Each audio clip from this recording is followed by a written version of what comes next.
Okay, I started recording on the July 13th on station 706. Order next is to starts off there. Sweet. Susan, can you hold the vice chair? Are you reading the battery, notice, party is not given. Okay. And something not so. So, by law, so language is moving. That's correct. Normal policy is that we would sure continue to serve the appointment of the specific language bylaw specifically other faculty. Says that they can serve studies fire. So they can things.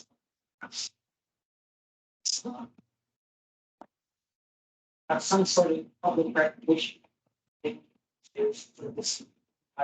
So something. Yeah, I think it's changing the balloon. Is also.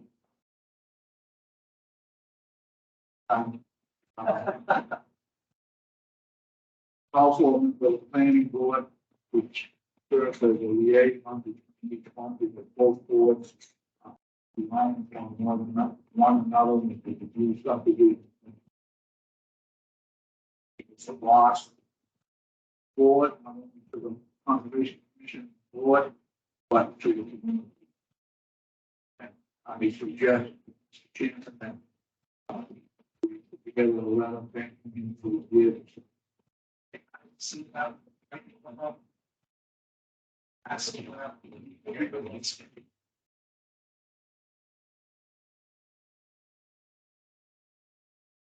Right. Is there anyone else on Zoom besides? Check. John, I just see Dylan.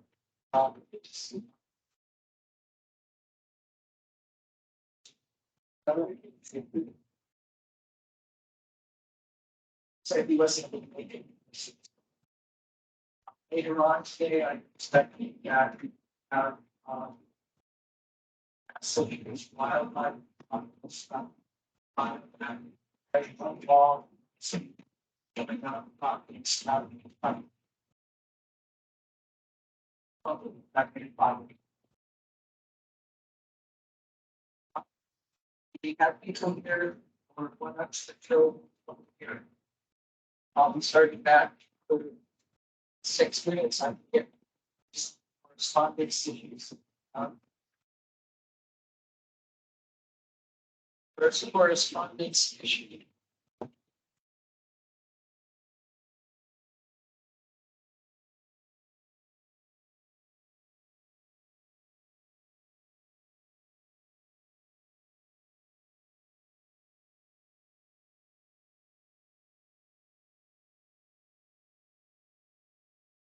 That correspondence of property over the county.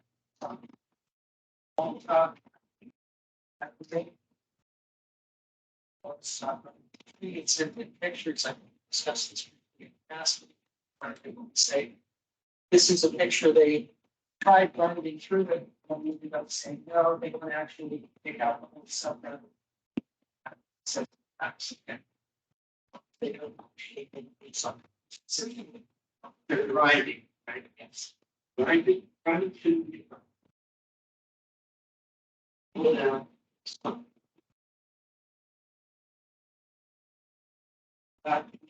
about Samuel about Russian code place. So they are thinking about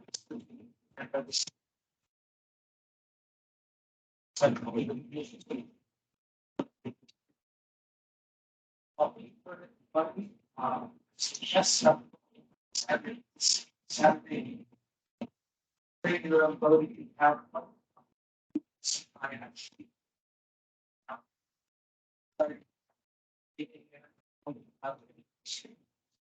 There's Oxford shifts on the. That's sort of. That's. That's. That's not. That's on volunteer page. Yes. Yep. That's correspondence.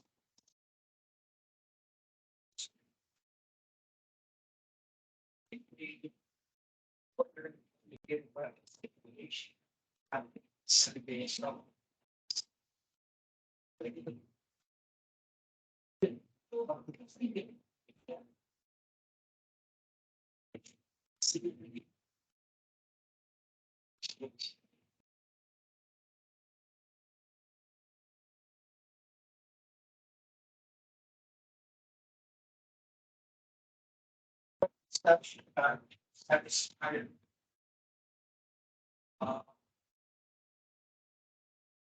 I'll back over. Straighter. Yep. But I'll trade over the look. We have a town. Yes. Signal to the office. This is David DeBranch. My age. Yeah. Yeah. So we didn't have a candidate, we didn't lost that person. I don't know what the status of the. Here, on the side of their last person. And after the. Both mine and I see. Innocent. Innocent. Some play about that. Equals to. That we about the agent from Logan. Would take it and take the name on.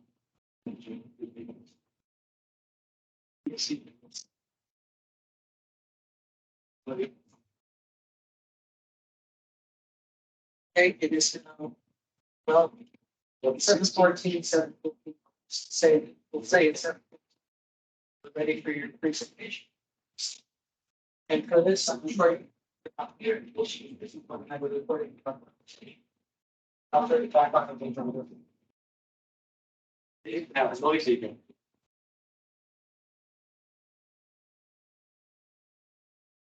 So I think for Santa Maria and the area of Chicago, here to represent our clients and the applicant services head, Dr. Patrick Assoon, for his potential project at 1 Oxford Road. It is currently an unused building, formerly used by the Francis Insurance Agency, and our client, Dr. Patrick Assoon, would like to purchase the property and turn the building into a dental office. Sorry, the location is on Route 16, Uxbridge. Uxbridge Road. And is it the town line 1 Uxbridge? So I'll go by Washington. where does Uxbridge Road begin? They tell you Hastings Street over until Millville Road, and then I think it becomes. Yeah, but they wouldn't come out. Okay, Milford Road dumps out onto, 16. So it's not the other driveway. Yeah, yep. Gotcha. It is a rather large 8-acre property, and a majority of it is currently and going to remain woodland and wetlands. Do we have the So- right look this? Yep. Yeah. Yep, this is the property. So Okay, so you can see here's Lake Nipmuc, it's up to the northeast.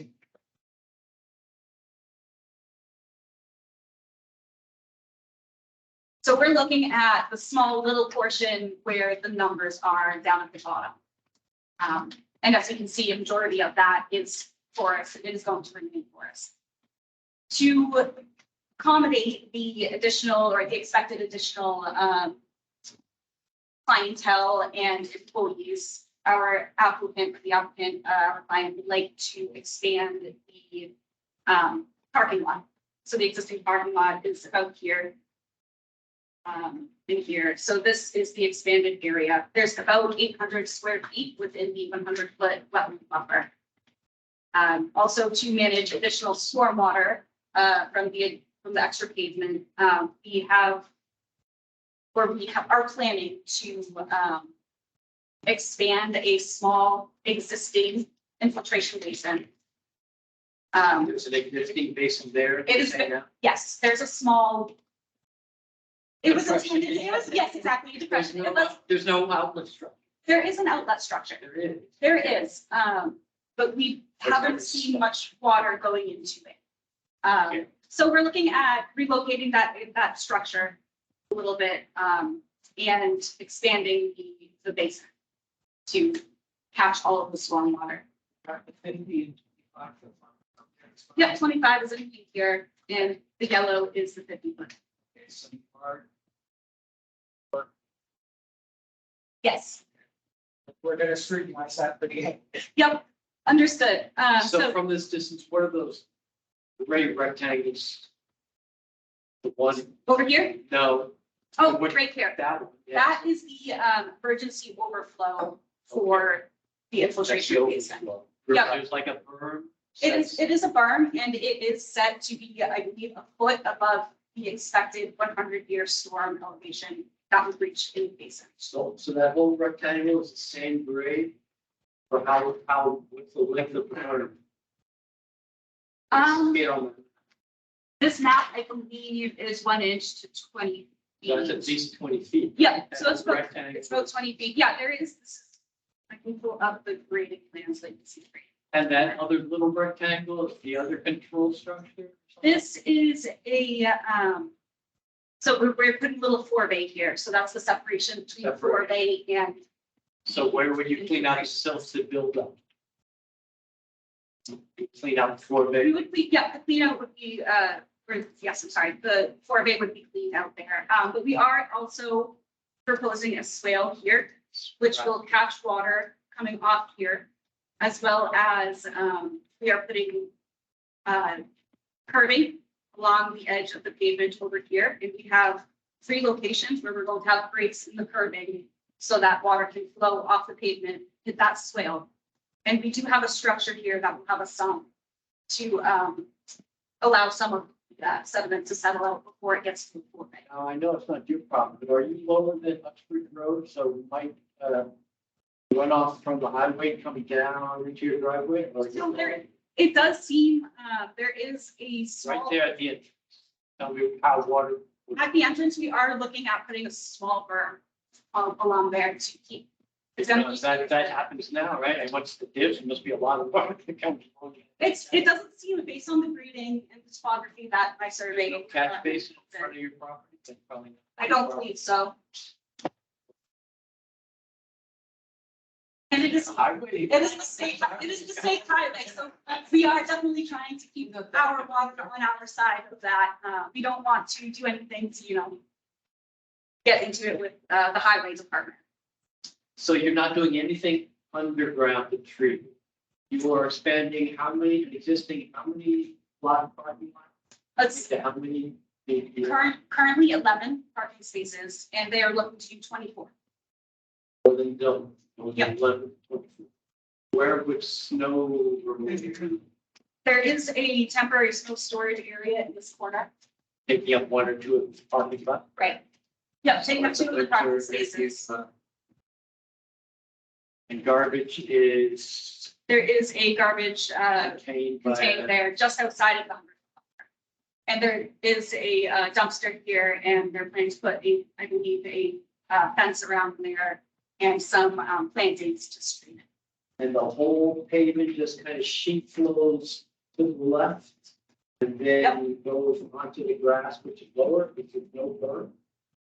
There- People park in the. There is going to be a curb, but we have some areas where there are going to be breaks in the curb, so that water is able to flow through. And the drive or the whole parking lot is rated to direct water to these 3 spots. You have to change the grading of the rest of the parking. And can you leave the upper? This area, Yeah, those elevations are going to generally remain.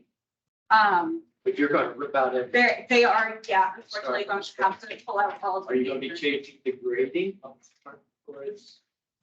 Yeah, like right in there, or on door question, or part of these spots on the grade. There is going to Changing be some, grading. let me. Here's the grading plan. So we are going to be, I guess, defining the swale a little bit more. There is a small swale So you existing can there. find the swell two ways, you either dig down or you add up. I believe, yeah, a little bit of both. We're going to be digging down in this area and then berming up a little bit. Like between- filling up under the existing parking areas or those existing parking areas. So the existing parking area extends over here. Right, so you're not going to be raising the grade there? Or lowering the grade? Not significantly, Less than a foot? yes. Where are you talking? 100 feet into the entrance. Yeah. The first 6 or 7 parking lots. Yeah, it's gonna, the elevation's gonna change. 0.8. 0.8. Yeah, less than a foot, okay. It's four. And then you're coming into the 100-foot buffer. At the roadway, it's 438.80. But I'm just Basically, wondering, it's going in you straight. get the whole thing to sheet flow, I mean, you gotta be precise to let Well, them, you know that. yeah. I can't do that without controlling that. Page, Yeah, yeah, page. yeah. So if you look at the plan, if you go to page 4 or 6, That, you can be precise that is gonna be precise and that water will be here, that'll be, that's. well, because it's on the page, pavement's gonna more than likely will be flat. Looks like it Thank you. tipped a little bit, and then it comes in a little cone to the middle of the new parking spots here. You can see it. It looks like a break in the curve. Hit that little stone, is that a stone retention? It's like a little riprap apron. Yeah, right. You gotta give it somewhere to go, right? Because otherwise it's gonna find a weak spot and just. There are going Into that. to be Go into the curves. swale. Looks like the swale is gonna go down to the bigger proposed emergency still. So we do have curbing along this corner. So we don't expect water to come off the pavement this way. We do not expect water to come off the pavement this way. So how far does that curving extend? So, The curbing goes from here Yeah. all the way down through the end, oh, with cuts in. with cuts here, here, and here. And these are some low points that we've graded in there. And So that on means those extra points and water. cuts, there's some protection. Stone. Yep, stone riprap. The rest is just like grass. At a 3-to-1 slope, Yes, which will be low. Yep. As will the detention pond, yes, as we did. as the. Certainly gonna be highly visual, so I'm going to do detention. Did you say that it was going to be some kind of something that can be cleaned up periodically? Yes, there is a manhole here, and I believe we have a 4-foot sump in there off the top of my head. So there's that 4 feet there that water will be allowed to settle out, and then it will leave that structure into the basin. So there will be this structure that they can clean out. And that's right along the side of the curbing? That is at the end of the swale. So the swale, as well as these aprons, are going to be directing the water to that structure. And then this structure will, It looks like it's. Yeah, or, for a transition. yeah, Not that's our business, but septic and well, roughly. there is an existing septic system over here. I do see that there is a well up here. Both of those are going to remain and not be touched. Or enough of a such. Additional. Well, looks like. The existing septic system can be behind the proposed machine. Correct? Yes. Yeah, we do need to put a small retaining wall there. That'll be protected. I'd like this, the only thing I'd like to see is, you actually, you can't see it here. The location of the well. But if you're The well is up in the front, up in the front, up in the front, in front of the building to the all property. right, yeah. Yep. Well to remain, okay. Is there any reason to increase the size of the septic system? Or No, we did do the analysis and found that the septic system is adequate. So what uses? I believe medical and dental office. It is currently business. We do have a meeting with the planning board on Monday. For the change of I was use. just gonna ask you, if you don't before. Yes. The public hearing begins on Monday. Just about the planting of the sediment basin, basin. I understand the grass. Swell is a detail of that. And if it is on 3-to-1 slope, what is best for water quality and or the target?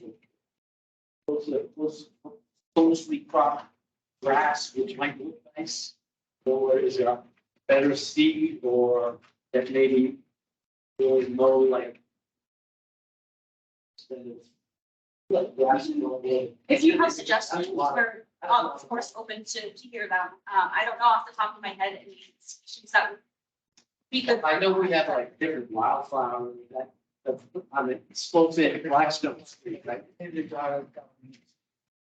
What we do with it on the that's what slope from Blackstone Street, I think, project is still such a big. It's a native species in landfill.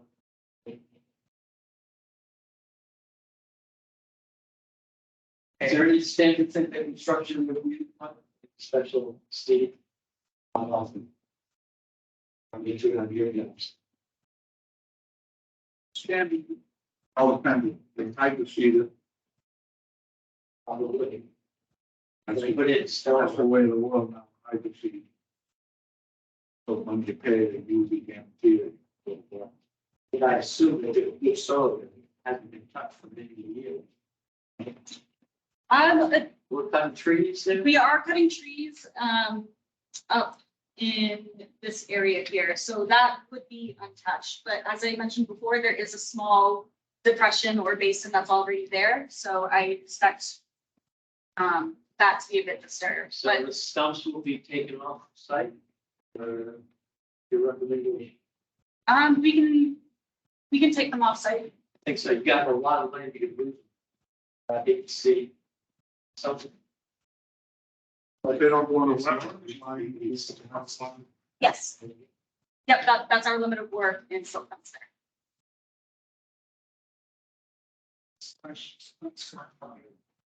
So,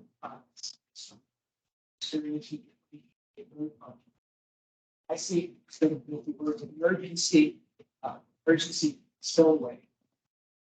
What storm do you expect to be part of that? This basin is sized to infiltrate and store the 100-year storm. So we do not expect that emergency spillway to seawater. It is designed about a foot higher than the 100-year storm. Someone needs to- somebody needs to- whether it's global climate change, see what it's not solution, environment, providing storms, so maybe your engineering should start by 200 years storms. I definitely understand. It would be, I believe it would be well over engineered. I do believe that when we design for the 100-year storm, it is generally over engineered. It doesn't. No downstream people that you're worried about, if that. So the overflow, it goes towards the wetlands and it's woodland. So that ties into the second question, snow pile, which is going to have a lot of some salt specifically and also oil and something. Do you have anything in place to filter that out? So as with all other stormwater on the site, because it's on the pavement and it will be melting there, it will go to the structure. But we do not have anything specific for dealing with the salt really. But it flows over the grass. Actually, this area where the snow storage will not be flowing over grass. But So then what does it go into a pipe? It goes, Stone. it flows into the stone Stone. and then into the structure. Then into the structure, and then where the structure. It does go to the basin. It's just like, So I guess it will be So going. either settle down in the base. Yep. You can vacuum out if it's. Or it's going to get quote unquote treated into a settling basin. If it's allowed to sit there longer than 24 hours. So, but yeah. So that might be an answer.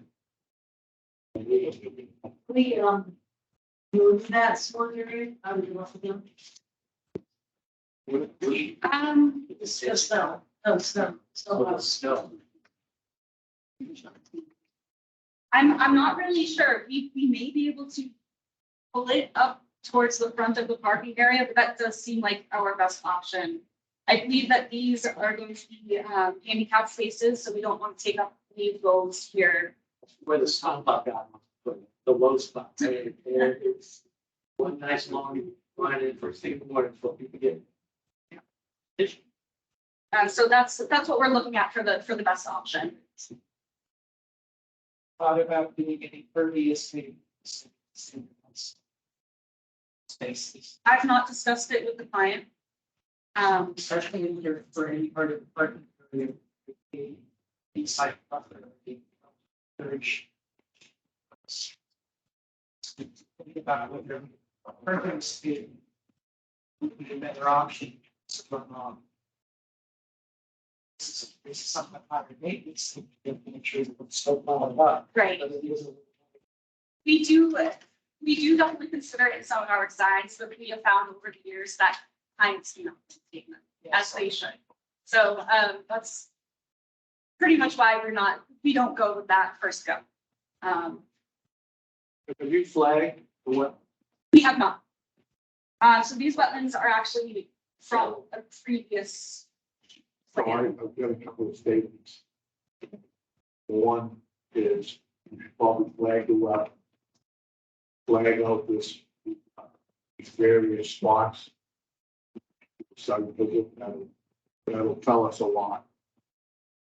Okay. Plus it'll give the planning board time to do their stormwater.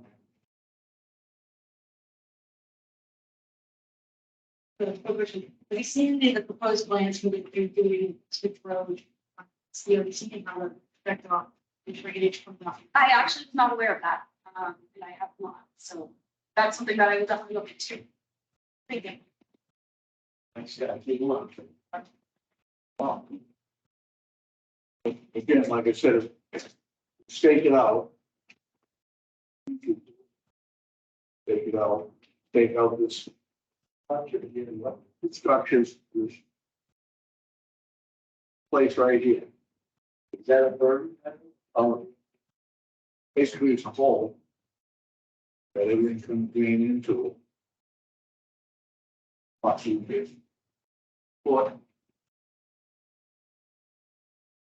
So maybe the corner of the parking lot. Well, what? Right here. Couple Thanks things there, we will stay on here, the open flow. And Right, so this is. Right, but it's, this is also lower. Yeah. I think it's 4 feet. So, If you do a flag. Discussion. It's all the same. They're suited on the other end of the road. Then you might have to see maybe shuffle. Okay. range, yeah. That's the way it is. A lot of people would be. I think if you take it out Say no. and let the chairman know Okay.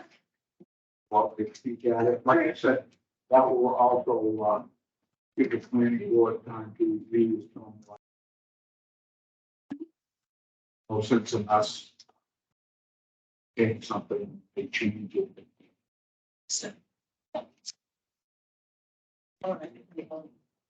Unless I expect people will be. Maybe this. Essentially, I would work setting up a sidewalk. Okay. Okay. The other thing I would say is, I think they're talking about the PSA. All right, will do. Be a good thing. Yep. Everything is, it's like, yeah. After the flagging, about whether the seal island get do someplace where there's a better chance of oil we saw going from not being into the retention pond. Going to there, you know. Okay.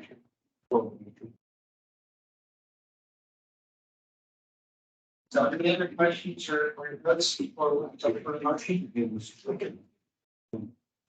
you have any other questions? Oh, no, that was just some suggestions for the board. And have a take out the important stuff, so So, we can go out and give it a visual. so three pieces of feedback that we're getting for the app. One, it asked if you on-site flagging into wetlands, the structures and the nature things that we can talk about. Second, and then contact us with email to see if I'm setting up the sidewalk. Second, to look in previous state. And third, the wetland set by to see whether there's a alternative location for the snow pile. Okay. So I'll entertain a motion to. Hold on, gotta get the wetland flag first. So, because when they flag it, they say where it is now. Right. I think when you schedule the visit and for next meeting in 2 weeks. Can you get it stated in the next week? Do you want to schedule the next week? Let us know. And How much I'll- rushing? The way I will entertain a motion to. The public hearing. These are a date certain. No, I don't have a date because Well, let's go for, August, we're already in the middle of July, so 2 weeks away. Our first meeting in August. Yeah. There's plenty of time. I think that would be fine. First week in August. I'll make that motion. I'll second. You, August 10th. August month. August.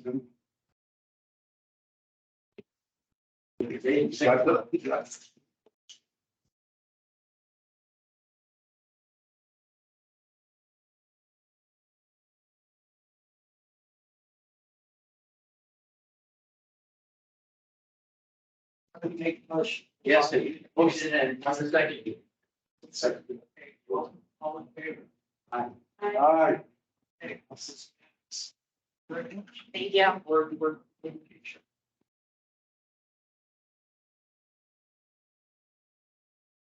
Nice evening. Thank you.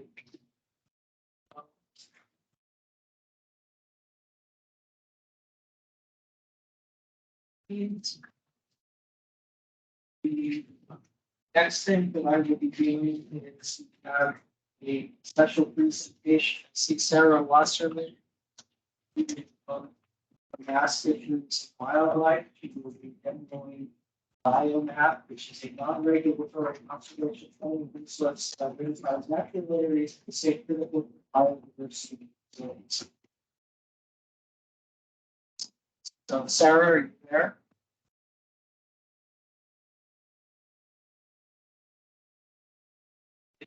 I'm Alec. Can you hear me over there? Yes, we can hear you, Ellen. All right, Sarah should be there as well. Thank you for having us. Hello? Can anyone hear me? Now we can. Okay, good. It wasn't letting me unmute. Should be able to share your screen so you can make presentations. That'll show up. Sure. Yeah, that'd be great. Great. Yes, thank you so much for having us. Yeah, you have a very nice and simple URL, mass.gov/bio. Yes. To this page, which is a complicated URL. So I'll let you take it away. Can we see All this right. all right? Yes. All right. Great. Well, thank you all so much for having us, and we're really excited to be here and update you on Biomap. So my name is Alec Kaizand, and I'm joined by Sarah Wasserman, and we are both Biomap outreach specialists with Mass Wildlife. So we are here today to spread some awareness about Biomap and provide some technical assistance to all types of users. And yeah, we're just here to present on Biomap and hopefully get some discussion on how it can help support your conservation actions in your community. So we're going to go through a few things. All right, we're going to do quick slides and then take a look at the website and interactive mapper and then open it up for some questions. Feel free to jump in if anything interrupts or if you have any questions that you want to clarify. Just try and speak up because some of the audio may be a little choppy, so just let us know. So we'll just get started, introducing you to Biomap, and certainly don't have to tell this group about just how much great natural landscapes there are in Massachusetts. 3 million acres of forests and 1,500 miles of coastline and a vast network of rivers and critical wetlands, which really support these diverse natural ecosystems, providing habitat for a wide variety of plants and animals. And these natural systems offer vital ecological benefits. They filter our air, they clean our water, they mitigate the detrimental effects of climate change and provide us with food and economic and recreational opportunities. And the people of the Commonwealth really have spent decades protecting these incredible natural resources to help ensure that all life, plants, animals, and people can thrive. Now, however, some significant progress and conservation successes, our biodiversity really is in crisis at the global, national, and state scale. In Massachusetts, we currently have 432 species on our endangered species list, and threats to our biodiversity include such things as habitat loss and fragmentation, invasive species, and emerging diseases, and all of these are being compounded by climate change. And so we really, if we want to reverse these trends, urgent action is really needed. And that's what we're excited to speak with you about today and introduce you to Biomap.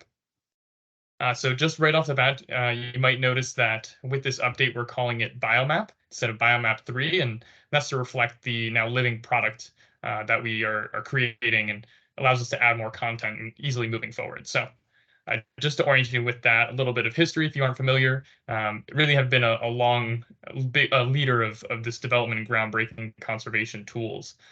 The original Biomap in 2001, Living Waters in 2003, Biomap 2 in 2010, and now Biomap last year.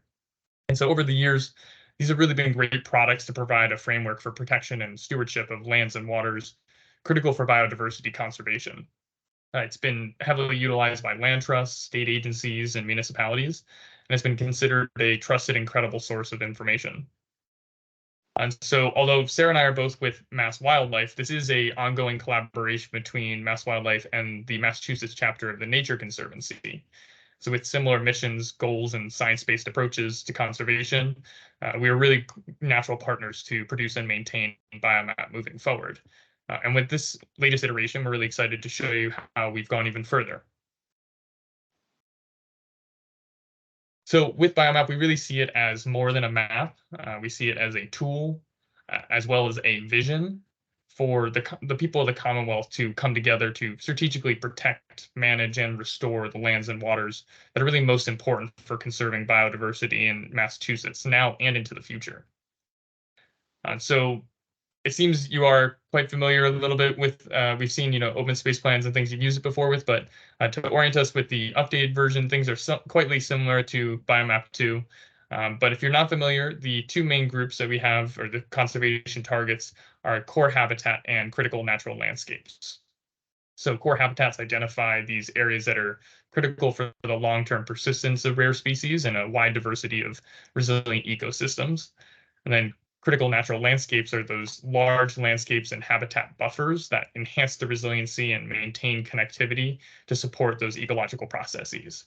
So we can see those in the dark and light green on the map here. And together they make up about 2.4 million acres in the state, and about 44% of which is currently permanently protected open space. And so if you're familiar with the previous iterations, over 90% of Biomap 2 is included in this update, but there is a amount of shift with some of the areas, due to removals from developments or additions due to new methodologies or data. So those are the elements, the two main groups of them. But if we take a deeper dive into each, you can see they're made up of components. These different components listed here, some things including rare species and forest cores, priority natural communities, all in that core habitat, and then some landscape blocks and term foraging habitats and aquatic and wetland buffers.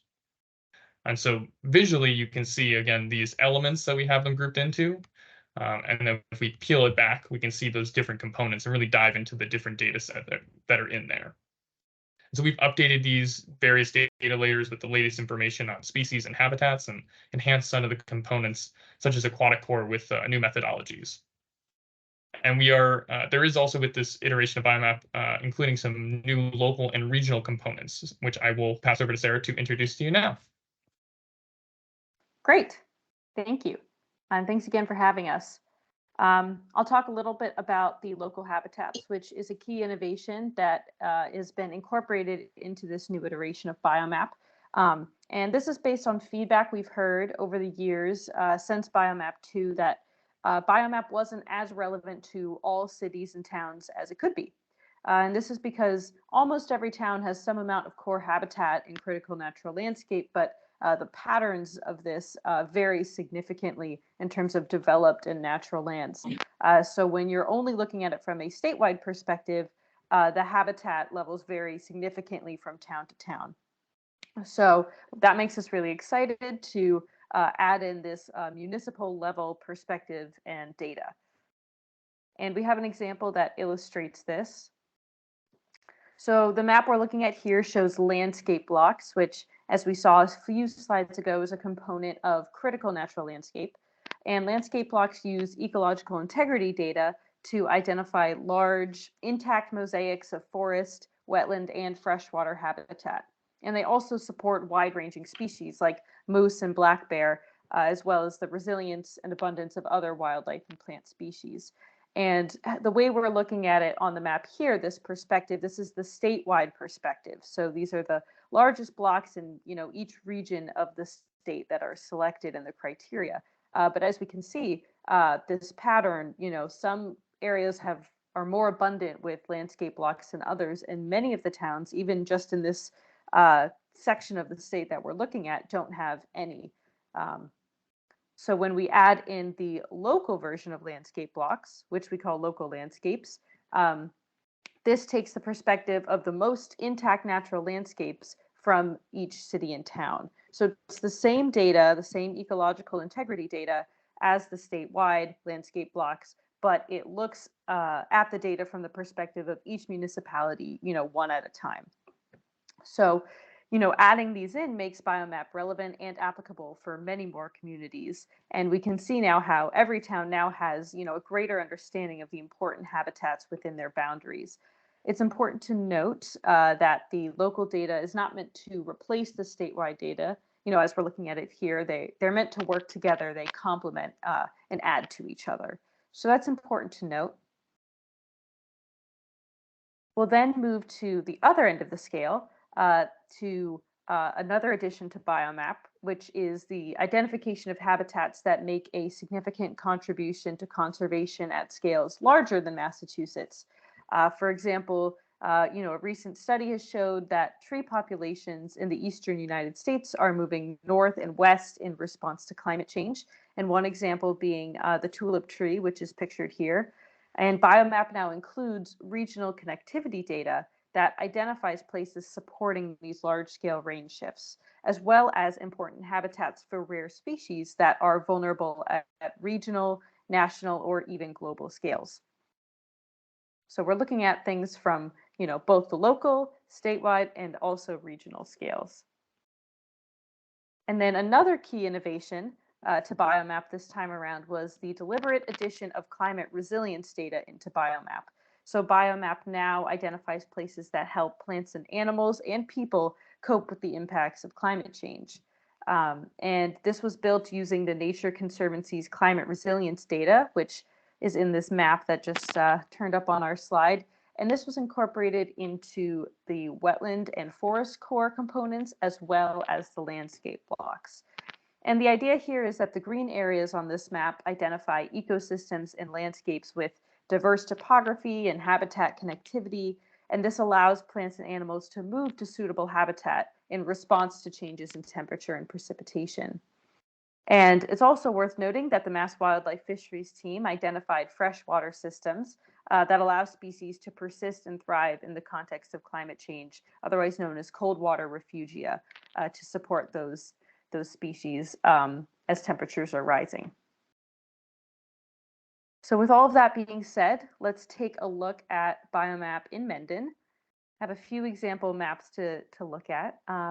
So here we can see that about 26.7% of Mendon is identified as core habitat and 41.1% in critical natural landscape, which we can see is kind of in that lighter green, while the core habitat is the darker green, but they're layered on top of each other. So it's important to just keep that in mind. And then when we peel back the layers to look at the individual components, you'll see how this layering kind of works component by component.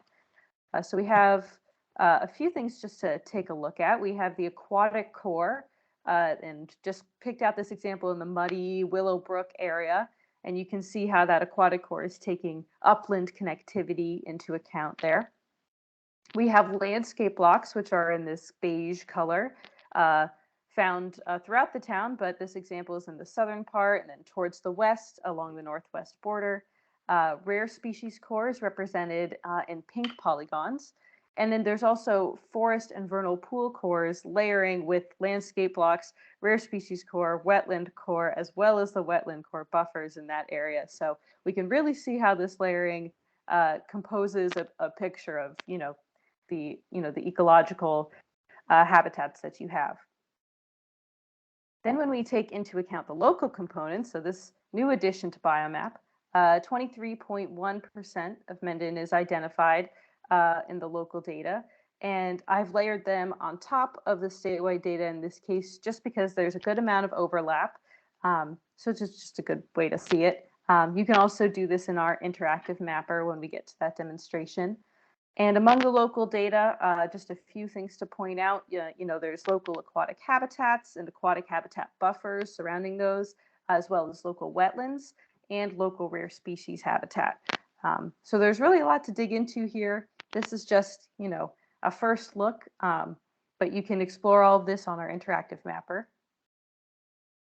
And then just to bring it home, I wanted to show the permanently protected open space layer, which is a feature on our interactive map. This is a data layer maintained by MassGIS, but it's a great addition to the mapper because it allows you to really, see where the biomap data intersects with conservation progress. The properties owned by the town are outlined in red. And I just picked a few examples so to start familiarizing ourselves with, areas that and where it lands on Biomap. The first one is the Quissit Wildlife Management Area, and that's where we saw all that forest and wetland core buffer, rare species core, and landscape blocks, and vernal pool core all, layering on top of each other. And then also the Meadowbrook Woods Conservation Area, which has rare species core and landscape blocks. So again, this is just, a first look at your town on Biomap. We have, a little bit more of our presentation, and then we can take a look on the interactive mapper. And I'll hand it back to Alec. All right, thanks, Sarah. So we want to take a quick moment just to highlight the difference between Biomap and another map you may be familiar with through natural heritage, known as priority habitat. This is also a question that we wanted to specifically address about kind of that regulatory piece. The priority habitat is codified under Massachusetts Endangered Species Act and is that regulatory screening tool to allow the Natural Heritage and Endangered Species Program to review projects and activities for those impacts to state-listed species. This is separate from Biomap, and which is non-regulatory and fundamentally a tool for planning and prioritization for conservation actions. So the main difference with those, although there may be some overlap with the priority habitat and it's built into it, Biomap really goes further than just those state-listed species, and that's why it's not considered regulatory. So we just want to make that distinction clear. You can view both of them on Mass Mapper or other maps if you download data or use ARC Online, so you can see those differences and still can impact kind of the way you're making decisions, and that's what we're hoping for, but it is not for that regulatory screening purpose. So we certainly can answer more questions about that. We just want to take a note on that before we kind of take a look at more of the interactive features and nuances of Biomap. So pictured here is that interactive mapper we keep talking about. This is where on the website users can really customize the data and display to meet their different interests and needs. So looking at those different scales or filtering through the different components and data in those different layers. And this map also includes a really exciting tool that Sarah will show in a bit that allows you to draw specific information from an area of interest, whether at a full town level or drawn by polygon or looking at the assessor's parcels. As I said, all available on MassMapper, ArcGIS Online, and downloadable as well. So utilize it many different ways, but we'll show you the mapper in just a second. Also on the website, if you haven't explored it, there are quite a lot of resources and opportunities to learn more about critically important habitats and ecosystems. It has numerous resources such as the story maps, which walk you through how to use Biomap and what it is, and also just the different pieces and components if you want a refresher after tonight. Additionally, there are these fact sheets that help users understand the data and methodologies that went into each component. And we'll also be having a technical report coming out soon for those that really want to dive deeper into it. But with all that, we really see the value of Biomap going from understanding this information to the implementation on the ground. Biomap really supports a wide variety of conservation strategies, and these habitats occur at a wide variety of settings. So a specific combination of conservation strategies is really needed at each. And one of those strategies is land protection. And this is to stop habitat loss and fragmentation. Of the over 200,000 acres of land protection that took place in Massachusetts between 2009 and 2022, 62% of which occurred in the core habitat and critical natural landscapes of Biomap 2. So we really hope that this new iteration will continue to focus conservation funding and efforts on these critically important habitats. And so that's why we like including that protected open space layer. And with that, while land protection really is essential, it is often not enough. Over 40% of the rare and declining species in Massachusetts require active management of their habitats. And so therefore, we've now included a new Habitat Restoration Resource Center. So this provides recommendations and resources for stewardship actions that promote habitat resilience and restore ecological processes, as well as prepare habitats to recover from and adapt to climate change. This includes, fact sheets with information on different upland, wetland, and aquatic habitat types, as well as these specific practices such as prescribed fires and mowing and mulching and invasive plant control. So it just adds in a whole nother level of Biomap with that habitat restoration management piece. And we can show you that if you have some questions as well. But I'll pass it back to Sarah to finish it up here, and then we can explore the site. Great. As with the previous versions of Biomap, this new Biomap will continue to support conservation planning, funding, and collaboration by providing a high return on investment for conservation dollars. And this is because Biomap habitats are designed to stand the test of time and support biodiversity and resilience now and long into the future. And so we're really excited by these opportunities for cities and towns to take advantage of Biomap, especially for local decisions with the new local habitat data. For example, open space and recreation plans, master plans, and MVP plans. And as I'm sure you know, the Mendon Open Space Plan from 2020 includes Biomap 2 data. So it's great to know that it's already on your radar. From a funding perspective, several entities such as the Division of Conservation Services use Biomap to guide important grant programs. And as I'm sure, this group knows that the best conservation projects are collaborations between organizations, agencies, as well as within communities. And we see Biomap as a key tool in bringing people together to foster these robust partnerships. Ultimately, Biomap envisions a future in which the people of the Commonwealth invest in the strategic protection and stewardship of the lands and waters most important for conserving biodiversity. And in this future, these natural systems continue to ensure that all Massachusetts residents have access to nature and enjoy the benefits of our rich natural heritage. With Biomap, we can protect our extraordinary biodiversity and vibrant quality of life now and for future generations. Taking a moment just to acknowledge that Biomap would not have been possible without the financial support of the Executive Office of Energy and Environmental Affairs, as well as numerous donors. And the development of Biomap was a true team effort involving numerous people from multiple organizations listed here, and we're very grateful for all of their hard work. And that brings us to that wonderfully short and simple link, mass.gov/biomap. And I think we're just going to do a bit of a switch of screens, and I will give a quick tour of the website, and then we can take some questions.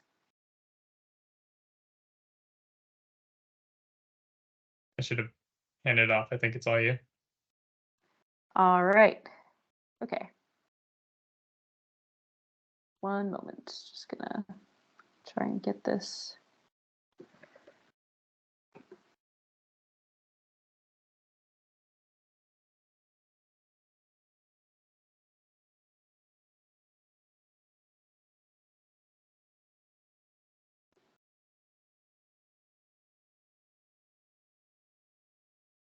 How does that look? Can we see the browser? Yes. Great. Great. All right. Well, here's the website. When you go to that link, mass.gov/biomap, the homepage pretty much has all of the resources right there. These story maps that Alec mentioned earlier, what is Biomap? How to use Biomap? You keep going. The map itself is loading, but it is embedded in this home screen, but can also be opened in a separate tab. So that's what I've done for this presentation. And then down at the bottom, if you are somebody who uses ArcGIS on your desktop, data downloads and resources is the place to go to download that data. There's also our Connect with Us page where there's an email link and a survey that we monitor both of those if you have questions and feedback, although Carl does have our emails, so feel free to share those with the rest of the commission. When it comes to the components, if you go to this page, I'll just show an example of a story map. So we have story maps that describe all of the components that we talked about tonight. As it's loading. Here we can see the core habitat story map. There we go. The great thing about story maps is that they're this really dynamic, more interactive way to understand the information. And it's a great thing to share with other people to, get them up to speed. And it's just, visually engaging. And we like to have them as an educational resource. And they link to pages with more information. On the Habitat Restoration Resource Center, there are also story maps, as well as lots of different pages on management planning and management practices, technical support and funding, as well as management recommendations. And just taking a look at this page, you can see when the page loads, we have all of the different habitat types in Massachusetts grouped into upland, wetland, and aquatic. Oh man, I'm sorry about my Wi-Fi here, but we have fact sheets for those too. So as Alec was describing in the slides, here we go. This is what one of the fact sheets looks like. There's, dozens of them on this page for all of the different habitat types. And you can learn about the habitat, what might be threatening that habitat, and then restoration and management recommendations. But let's get to the map, which we can find this is pretty much the default view. In this top left corner, you have your standard zooming in and zooming out buttons. We have this great feature called My Location, which allows you to essentially track where you are. If you click it, it will go to your location, which is great for site visits and being out in the field. And Biomap is compatible on mobile devices, so really convenient. We have the base map gallery, which allows you to change the background. So if you're somebody, maybe you want to look more into land use change or just have a better sense of what's in the background, this is a great way to do that. But there's plenty of options. We also have topographic. And this address bar right here, you can just type in your town and it will take you there. Little pop-up window comes up, but I can just close that. Here's the town. This center panel right here is the data panel where you can select and deselect all of the different layers that we've been talking about. So we can see we have the elements as well as the components. So I will select the components and you'll see the legend automatically updates. The reason we're not seeing the data here is because the elements are on above it on the list of data, which means it's layered on top on the map. So if I just uncheck that, now we can see all of the different components broken, by color, which is really great. Zoom in a little bit here. Just navigate around. And what's great about Biomap is that when we say interactive, you can click on any location where, there are polygons and data, and it will tell you what's there. So as we can see, I clicked here and there's two things here because it says one of two. We have landscape blocks and we have rare species core. So that's a great feature.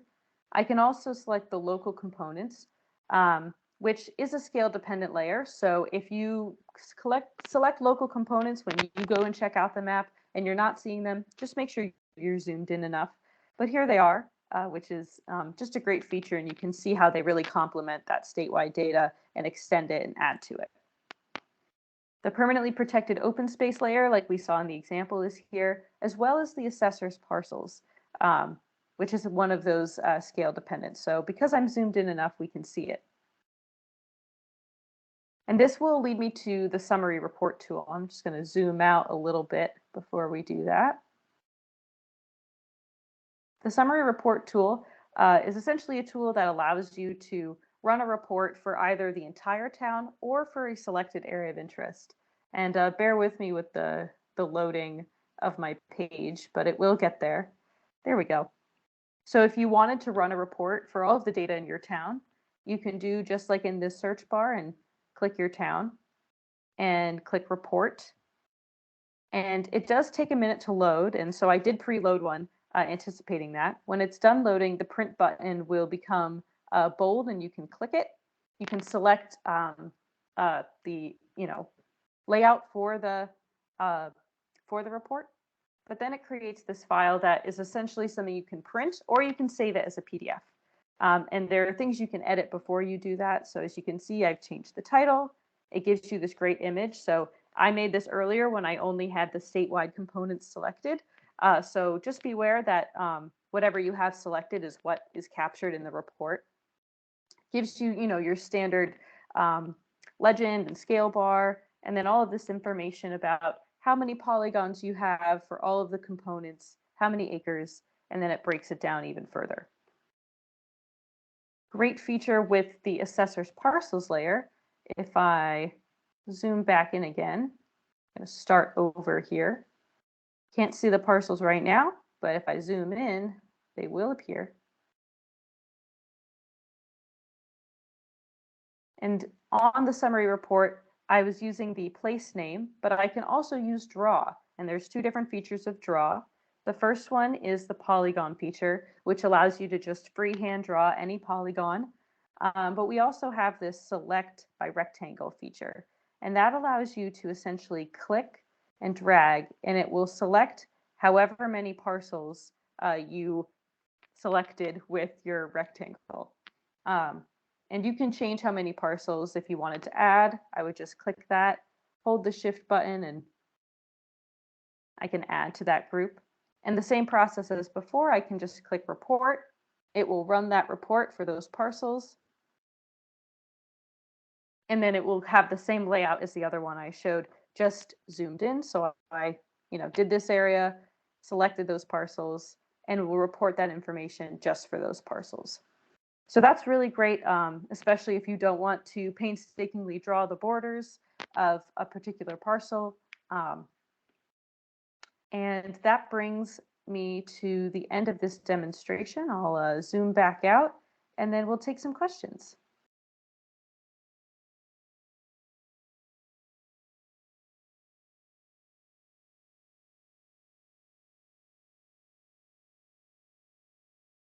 I assume this is open to the general public.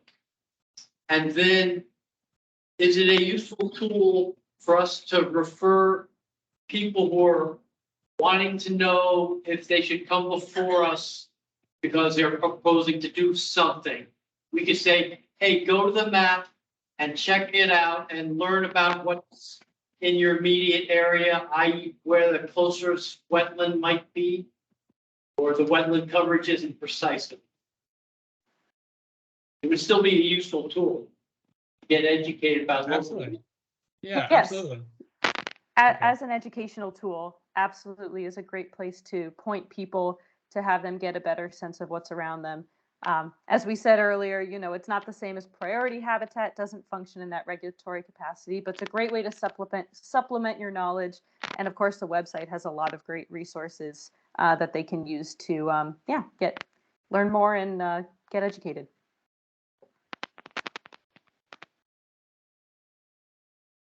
Any questions? Yeah, my first question is, what's the data source for the local components? Because you said it's different from state information region. So the data going into the local components are the same as the statewide. It's the same methodologies and data sets going into it.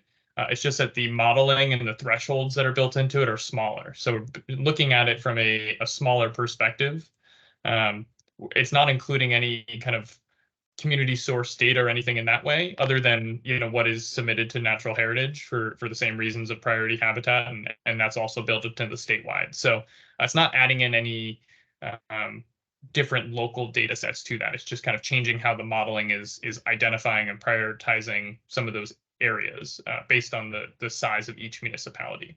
Does that make sense? Oh, it means that there's not a separate data set. How often is the data set updated? If we go and make a decision in January, is there something happen 2 or 3 months later that the map would change? We'd have to worry about making sure that. There's no prescribed, Go ahead.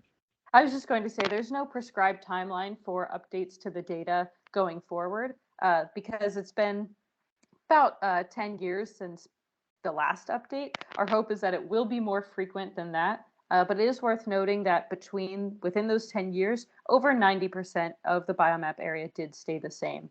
But at the moment, we don't have a timeline for when those next updates will be, just when there's a large enough change to the overall data where it becomes necessary. To follow up on Peter's point,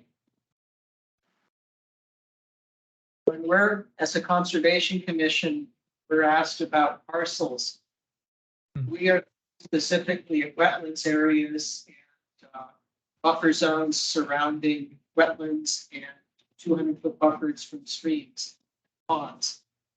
The biomap doesn't appear to have all of the wetlands on it. And you are instead just looking at conservation areas. So I was wondering about that discrepancy. Sure. Yeah, so The example I can give is in my backyard here, I have a pond. It's not listed in any of your layers as being soggy. right.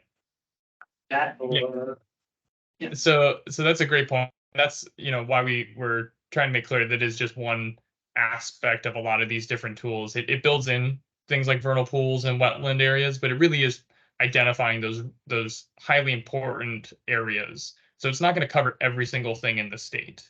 It's looking at the top percentages and really what's critical for this biodiversity conservation. So that's why it's not meant to replace things like the wetland data sets or the vernal pool, certified vernal pools. It builds those in and certainly is part of this whole analysis. But this really is a larger model looking at larger trends in all of the areas to really identify those really critical areas. So there will be some differences. It's not that they weren't considered. And so for people that are really digging into this data and are used to doing it, especially for conservation commissions, seeing it on Mass Mapper where you can see both of those layers at the same time can be really helpful to see that. Although it may not be in the biomap data, there's still things like land use or wetlands or other data sets that are important for consideration. Well, excuse a hypothetical question. I don't know if you were around as we reviewed that parking lot expansion proposal. But just say it were in the lower level biohabitat, not the critical area, so not endangered, not, but we would look for guidance as to, well, should we ask for trees to be planted? Is there something other than grass that should be planted in the settling basin? What are, the things that we could ask them for if we couldn't demand it of them? Right. Is there a place would they find value going to your website? Absolutely. So yeah. With the Again, Habitat Restoration Resource Center, I think that's where you're going. Sorry, Alec, it can be hard with No, go ahead. Yeah. all the virtual stuff. I think we're on the same page though. The Habitat Restoration Resource Center is a great place to learn about habitat management and management planning. So that sounds to me like that it would be in line with, what you were talking about with planting trees, different ways for people to better understand how to manage different habitat. Yeah, and to add to that as well, like looking at the, just looking at the data as well to, if there happens to be, we're not saying don't consider biomap when something comes up for a property, because it still has value and still, although it's not regulatory mandated, it still has value in looking at, oh, this is a forest core, which means it's a really important forested area. Or there are rare species that may not be at the state level, but are larger than that and are in the area. So some consideration should be made. So I think it can go, any way, and it's certainly up to your discretion and how you want to include it for your citizens. But it is really helpful for kind of exploring and identifying those really important critical biodiversity areas, and to kind of get that conservation conversation going to support some of these other regulatory data sets as well. Thank you for your presentation. Questions from the audience or?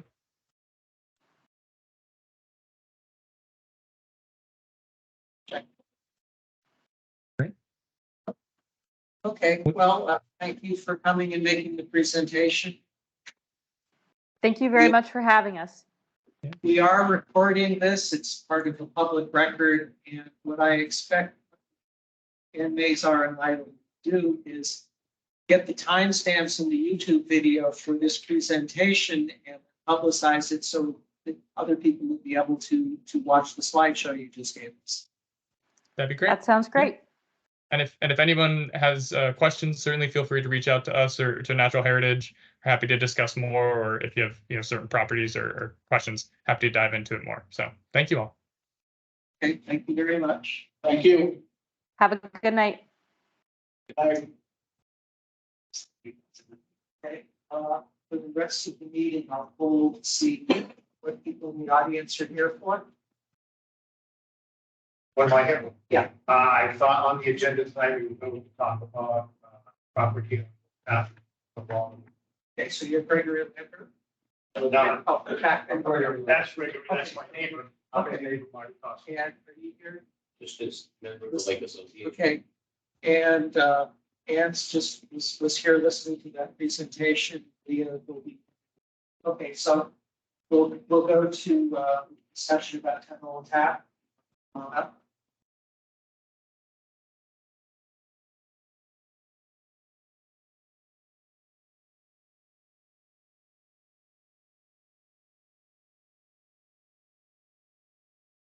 Thanks for coming. You're welcome. So the background for this is that we received a request to discussion construction work on property. We had some trouble contacting you. Contact assessor to make sure she has the update address for it. You see tax bill. I get my tax bill. Yeah. So Peter did some investigation earlier on the Massey Circuit Rider. This particular situation. Also on great months. I don't have the exact wording, but for a recommendation, I asked, well, what should we do when someone has built a wall next to the lake without asking for notification? She responded, well, If it I had, have it up on. oh, do you have it there? There you go. Let that read. So if the project would have been permittable, i.e. met the limits for bank disturbance under 310C and law, and possible for LUW is land underwater and BVW, which is bordering vegetation of the wetland, then the homeowner should file an after the fact notice of intent. If the wall altered resource areas does not meet the requirements for bank alteration, then the commission could order the removal of the wall under an enforcement. Please let me know if I can be of any assistance. This language here where it says 310 CMR 10.54 subsection 4, that refers to a part of the Massachusetts Wetlands Protection Act statute. I looked it up earlier today. It basically says that there are two criteria for deciding what the limit is. It's under 50 feet or under a percentage of the total lakefront area. Since it's a great pond, you would be underneath the percentage limit. So the first question would be, go and take a tape measure and determine is, have you done under 50 feet? I believe it's 12 feet. So what I would propose to the users is ask Gregory to contact the site engineer, have them as built, to what the existing is. And then we would be able to have a discussion with the engineer about whether it met the limits for bank disturbance, whether what it is as down the lake does alter resource areas. And that if it does, he would follow through with an after the fact notice of intent, which we've never done. But I assume it gives notification to the greenyards, to the neighbors, and a public hearing, an opportunity to say, no, take down the wall, or no, the wall's okay, or blah, blah, blah. Yeah, I would say the first step is for you to get an engineer to do the survey. Saw an example earlier tonight of what that looks like. And at that point, we would then have a conversation about, no, it needs to be polished, or no, it's okay, go through the retroactive. The engineer that we would be working with would be able to help you out with that. So any questions from the audience about this process? So much question, maybe it was. So my concern about the wall, it was great, everything's wonderful, except part of it's on my own. And I didn't get to notice this, I was in Florida, so came back, and a good chunk of my property line has the wall on my property. That's a problem. Okay, that's not for us, not necessarily. Which, if I'm looking at, I mean, look, we disagree on. I've had the survey. Okay, He thinks his property line is. okay, that'll have to be settled elsewhere. But if I'm looking at the, if I'm looking at the wall standing on the old path that, looking at the lake, are you to the left or to the right? I'm to the You're to the right. You have a picture, is that the pictures that were sent to us? We had a couple of pictures and with a machine in operation. I had a question as to the pipe that's there, whether it was always there. Or was plugged in. I would ask for Pipe was underneath the drainage from underneath the house. Walls the house, I don't know if the pipe damaged or the pipe was damaged, it just sticks the pipe, pipes on the thing. Now, he didn't go there, it went halfway to the, where it is now. but it went to daylight. It went there. He went about 5 feet past the pole. Ask the pole, The light. like, So the wall in question is where the, right, that the bucket is right so sitting I'm on. talking about the one that's across the street. No, no, not the one that you would look at. This is the other side. So this is going to be now like a 2-foot wall and you brought in sand. It's like a little beach. It's nice. My concern more is with the erosion on the edge. Because it's going to rain, right? It has rained. I'm glad nothing's really happened. Because you built it in nice, but still, there was no erosion control, no hay bale, no nothing. It was stuff. And it looks nice now, is, the sand eventually gonna wash around, the wall? It's trying to settle.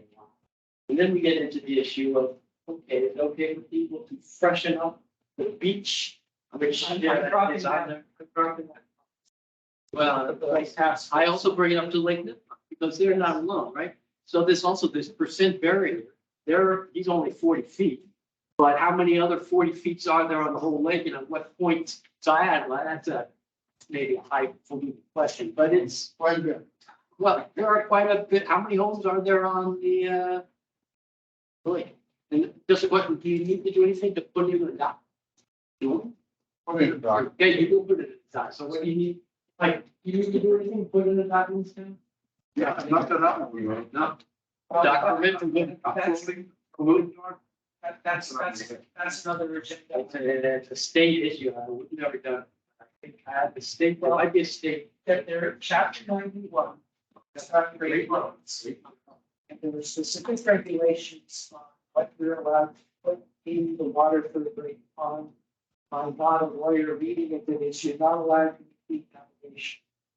So in that sense, I do remember when we were discussing someone building in this area over here, right? They initially had a very large dock and looked and said, we think that's too large and they came back smaller. So one of the other things for the Lake Task Force we want to look at, in conjunction with the Lake Association, is to come up with guidelines. What an acceptable use is. My feeling is that if it's a removable dock, if it's on pontoons, and then you take it up for the winter, so it doesn't get ice over, that's probably going to be acceptable use, but that's something that we should research. And then once we come up to reach a decision, and we have it as an official town policy, we work with the Lake Nipmuc Association and start educating. We go to the assessor's office and she'll give the Lake Association mailing labels for everybody around there. So put things into people's door saying, there's a flyer talking about stuff, as well as newspaper articles and other publicity. So I'm sorry, that's a different agenda item 6, but are we clear as to what, are you okay? Do you understand what we're Ask asking? everyone to get an engineer and put an as-built, go from there. Yes. And not just an as-built, that's going to be basically a notice of intent. No, I want. They'll know what you want in steps. Well, the reason is because after the as-built, when the engineer comes in with the as-built, that's when we should be able to make a decision. Do we ask him to remove it? If we're going to ask him to remove it, there's no point in paying for notice. No, and I'm not saying we're going to ask you to remove one. I'm saying that what is, I think, recommended is that it's an amendment. Yeah, well, that's my point. He will come back with an engineer. We will ask him to do 2 things. 1, remove it. 2, submit an NOI. There's no point in submitting an NOI at this point. It's the waste of money. If we're asking you to do. Yeah. You're right. Okay. So now I do have a question. Yeah.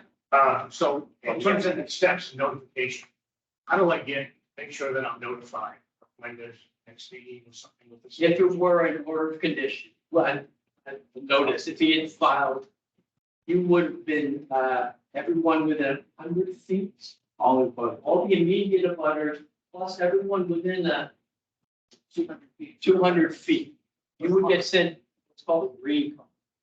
He gets a registered letter. You get a registered letter, and then we get a green card to say you received notification Okay. of the meeting. The way it works is when someone is doing a notice of intent, they get a list of mailing labels. They go and send everyone a registered letter.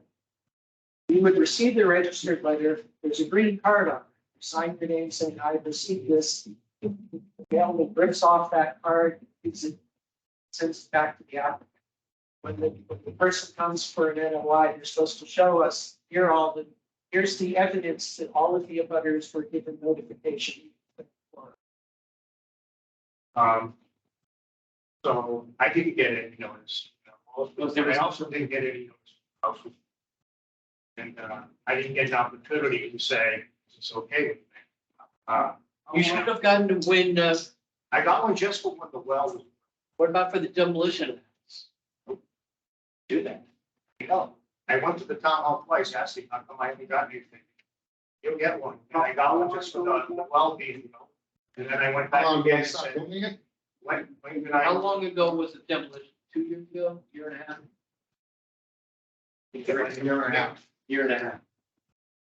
You own the So- property before. That was a bad, that, I'm not sure how it would have, we should have copies of the green cards for that. Well, so who's responsible for demolition permits, building, is that something? Building. Okay, so. No, but we had, we filed a notice of intent for the demolition. We had this today. Put up. This is very- 10, for 10, and the erosion control was put on and not across the street, so there was an order of conditions for the house demolition. Now, the fact that you did not receive notice, I'm not sure where that would have been picked up, because Well, hopefully it was let's back up a little bit. You find that copy? those green cards, we did No, get. no, no. Yeah, let's go back and investigate that. So he actually probably had a notice of intent. Not he, Dave. For the wood, for demolishing the house. Right? Maybe my contract is. So we filed that notice of intent. I have a lawyer, I have a lawyer, I have an engineer. So we should have it on. So that, maybe I that have a would. building permit. Well, you got an order of conditions too. Got an order of conditions, but I don't think that wall was on the site plan that we approved. If we Right. find it, take a look. The wall wasn't on the site. Right, the wall was not. So. And I don't think the pipe was on the site. So I just have an issue with pipes going into the lake. And then Again. whether they pipe get, is there. How is that? I understand there's pipes that drain out basements, so the basement's full. But then when the house gets redone, I don't know what happened. I just don't like pipes going into the, Pipe was on, yeah. he extended his. Grandfather then. Well, not into the lake, it certainly isn't. You have a grant, you can extend the pipe. I'm gonna If take it up was the already there, how old was that piece of property when you bought? I have no idea. I think it was built in the same year as mine, 1927. Okay, I'm gonna- back in 1927, it was helter skelter out there. What you want? I'm sure there's a million pipes going into that place. So once it's in there, I believe it's grandfathered in. discuss this further once the engineer comes. So. Hopefully. But I think we should Something to look at. do our due diligence. Again, we're, we don't have an administrative assistant, we're anyone. But I think we've got to try to find that, all that paperwork associated with it. And look at it, so we're not guessing if the foot is on there or not. I don't remember. But if we find it, the physical evidence and look at it, then we'll all be refreshed on what happened. But then it sounds like you have issues with your neighbor as to the ownership, so I don't know how that. No, it's not us, I understand, but it might affect the wall, but that will be a follow-up, again, that's not. Here's what I would expect in terms of disagreement on the law. The engineering as-built should follow your latest survey. When paid for survey, your survey shows a particular thing. The as-built should reflect what you paid for in terms of survey. If you have disagreement with the survey, you can either take it up with the survey company or you could go and pay for your own survey. Then It's a legal issue. not- Yeah. So in terms of the Conservation Commission, we're going to just focus on the wall, whether the wall needs to be removed or whether the wall is fine. If we determine the wall is okay, at that point, you would be able to follow up with separate actions.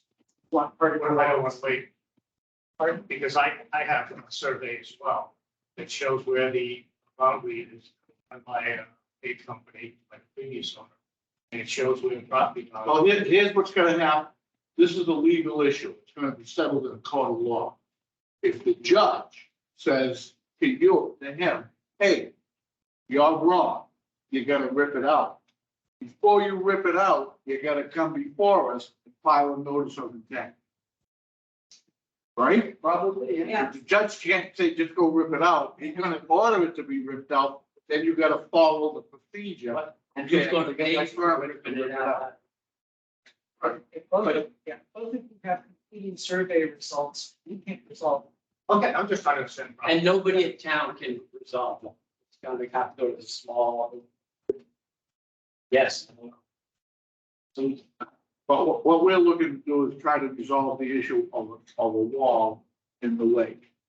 Who owns it?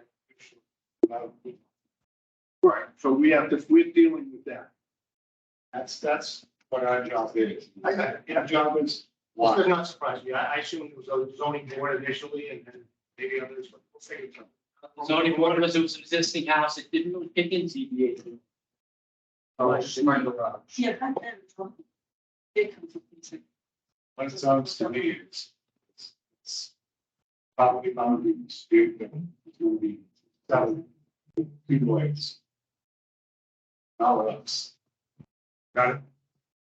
No, it would be the title insurance. They're gonna pay for it. Let those lawyers, that's. It'll take 5-10 years, right? I agree with you, that doesn't work. So if you can come to some terms, but yeah. Yeah, but you lost. That's okay. And I'm not, you have a survey, I have a survey. It's service, Okay, any other further discussion of this? Thank you for coming, we'll look forward to seeing you. all right, so wait, I mean, I'll call the engineer, so when I can get in touch with you guys. Yeah, as soon as you get that document, send it to us and we'll schedule you on the next time come next. Yeah. Usually the, send PDF form and he'll give you hard copies. Send two hard copies. If you guys want one for everyone. Whatnot. You can contact me. You have some. Hey, guys. Thank you very much. You have an engineer in mind. I do, we use the same engineer who built the house. There you go. If I see a local guy, yeah. Yeah. Ask him what his opinion. Guy, You might have to teach you. The what? Of the wetland protection. Explain to him what's going on. I will. Yeah. I will, I'll explain to him and I'll say, I mean, that Might say, well, you know what, here's how I do. I agree. Thank you. Yeah. Yeah, guys. Could we just go back for a second, about the docks and. the Yeah, lake? that's item number 6, go backwards. Okay. My expectation is, this is something I also would have done on the Lake Task Force. Somebody should look at chapter 91 and what it says about structures, impeding navigation. Come up with a proposal that would go, the Lake Task Force would spearhead, come up with something in writing that says you're allowed to do this much dock. It's allowed to go out this far, you're allowed to cover this much square area. If you want to do more than that, either can't, or you come and ask someone for permission. Right.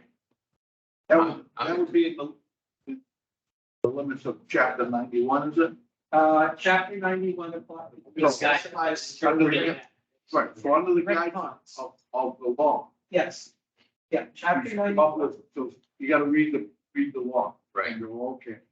Because arbitrarily saying, oh, we're just gonna allow 20 by 20 dog, Right. blah.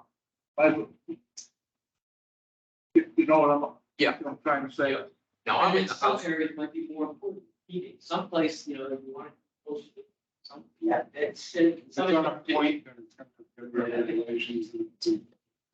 I'm in the house that my father was in, he was involved in the town, he was one of, I still have the permit. he was one of two people on the lake back in the probably seventies or eighties. All of a sudden, the notice came out that said, if you have an existing dock, you have to apply for a permit to have it. And that's what I was gonna understand, you need a dock. permit. You do need a dock permit. My father got one because he loved Mendon and he went by the lay of the law, and Tommy Hackinson was the second. But it's never been enforced, and there's no local entity, and usually a town does it to make money. You know, you charge, Right. it was $5 back then, it might be 25, 50, and that pays for weed maintenance. Right. When the town issued it Or or the state might have. State. State. The town? Yeah. I'm sure the state didn't share any of it. Well, Yeah, I remember he had to send in all the dimensions, Sure. how far it. State regulated. Yeah, so I mean, there is some policy that's out there for. So It's a great. again, in the infinite wisdom of our state government, they impose regulation, and then they do not fund the appropriate, measure to enforce it. Well, Hardy, You know what I'm here you saying? go. If I'm an active recreation, and I believe in open space, and that Lake Nipmuc is a great lake, what's to stop me from taking my little fishing rod and walking all along the, nothing, except this guy's wall, which is right at the high tide line. So can I step up on his wall? Can I pee on his wall? I'm kidding. It's like, No, we're gonna find out. find out. We're gonna find out. And, but But I there's- think, I yes, have we're to gonna find- step over everybody's stuff. Or walk on everybody's back lawn that they think they own. Right. I thought they do own, but they don't own 1 foot the shore, right? Or, but their dock goes over the shore, so I'm gonna be stepping on everybody's dock 2 or 3 times. So, Muddy yeah, boots. what we're getting involved in is gonna change how things are gonna happen. It could, so We're I'm not just gonna go, oh, well, we're gonna find out what the facts are, make it known to everyone. Because unfortunately, we can't make this guy hold the line and not look at this guy. Yes. So we have to do our due diligence, try to make it fair and equitable for every, not only the people that live shorefront property, but the people that have rights that live across the street. Sure, a lot of people have rights to walk across.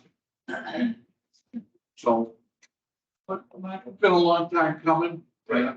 Would that also include like rafts that were floating, say, 20 feet off?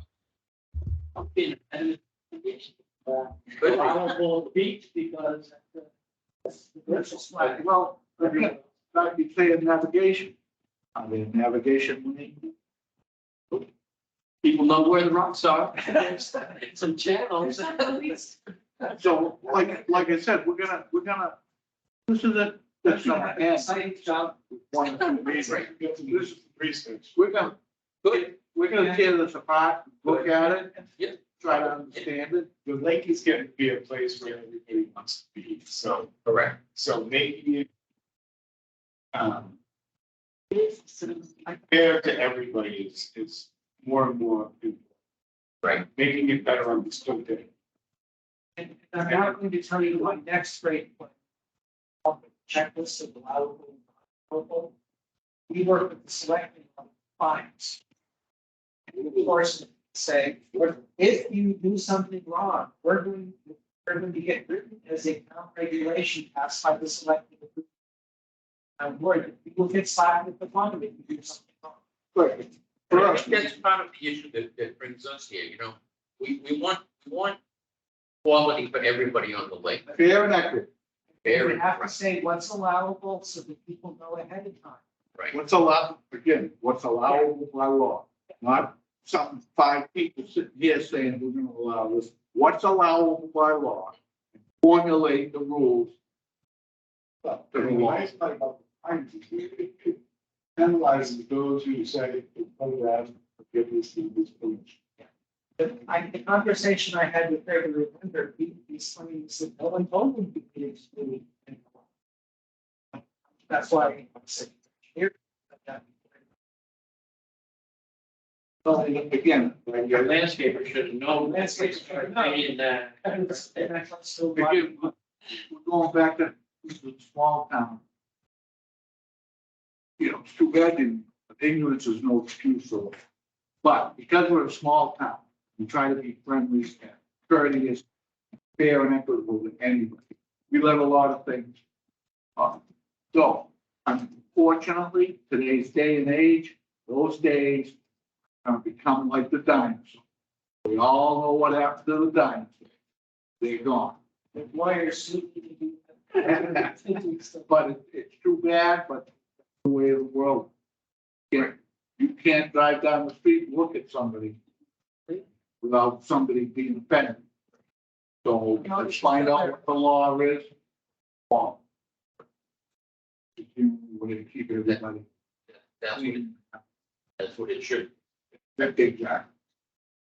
Is there a chair of the commission yet, or the lake study task force? You haven't heard anything, and I haven't asked. Okay, I will come to it. All right. So anything further you want to talk about today? I got one question. Yep. The higher tax rate, property tax on the lake. They say so, I'm not sure. It is a few percent more. It is. Yeah.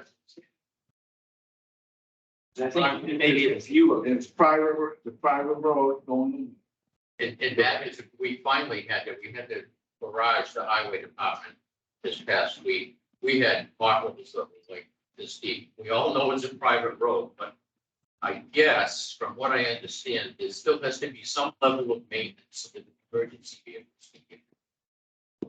And it would have been tough this week. I lost 2 tires on that road. My wife lost an exhaust. There must be 40 people on that. Actually, thought of getting together, everybody throwing in $100. Which 40 people, Yes. $4,000.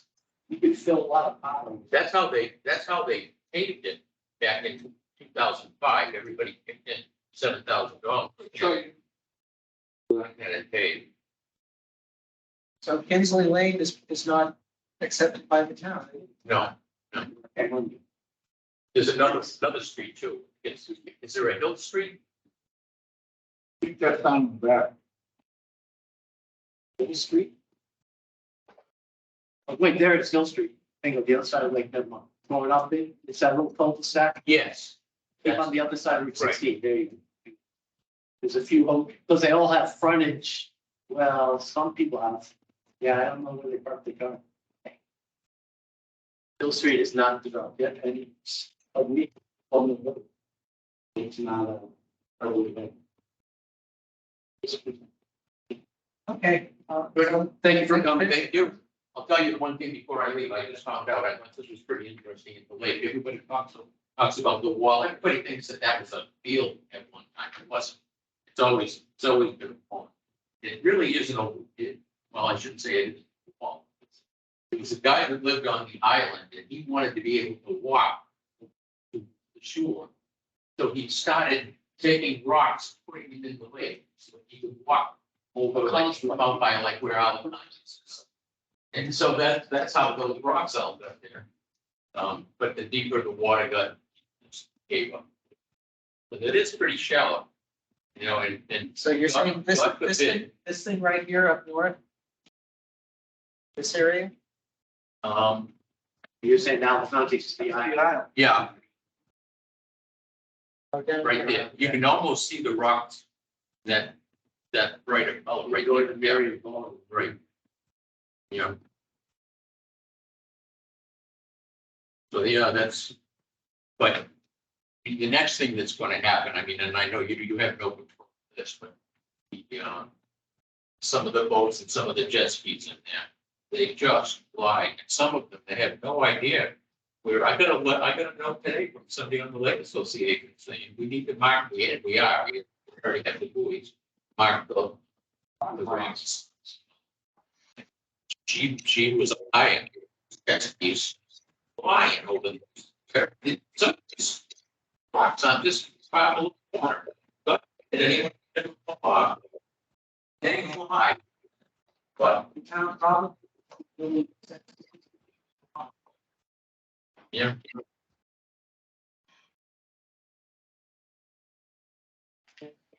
Yeah, he passed a lot, we have. That's something. Well, we actually did have a police officer, here's like, the other side of this. He used to drive around every Sunday and his boat, take a look at it and see what they would do. Yeah. Thank you. All right. Easy. All right, 58 opens. 58. Okay, take questions. Copy. Yesterday.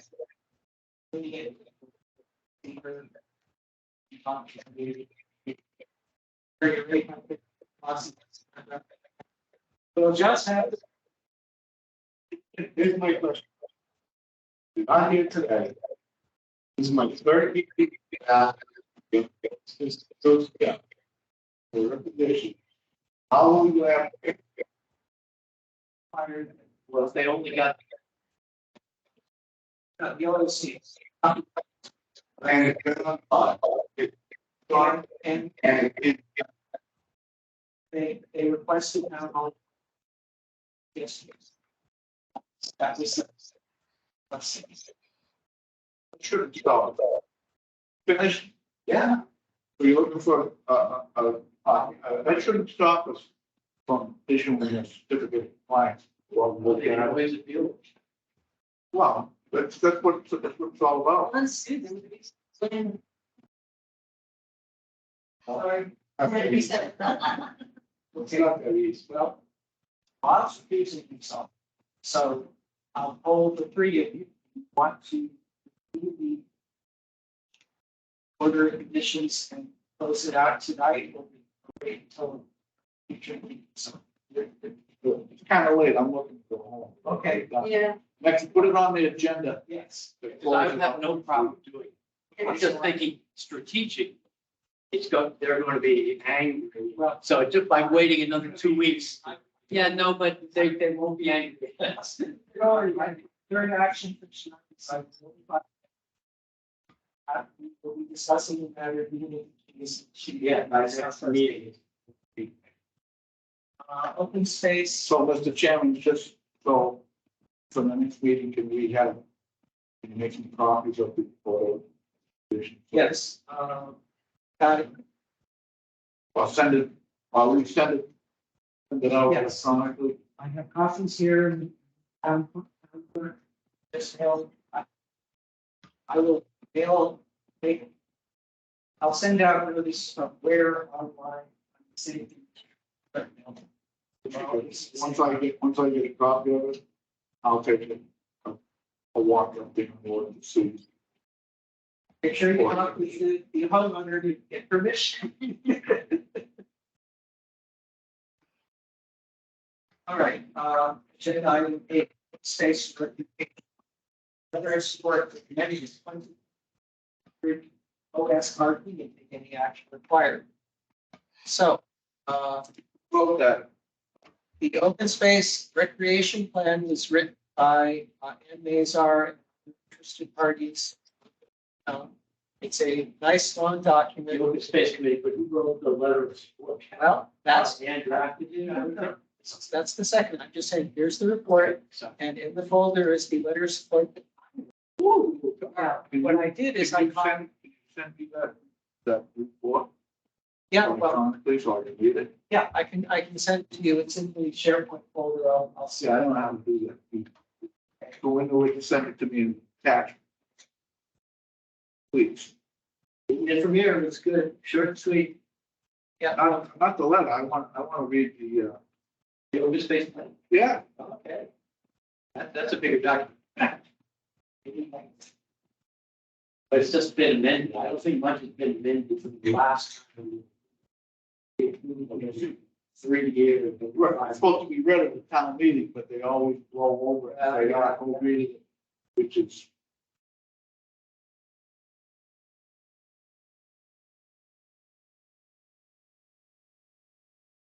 So what I did is there are other letters of support at the end of it. It's basically took this part of this. Okay, there you go. Still think that's. So you want to wait until the next meeting?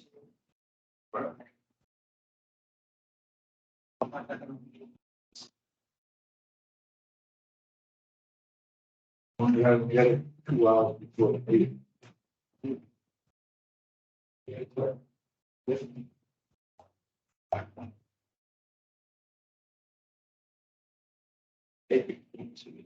What else?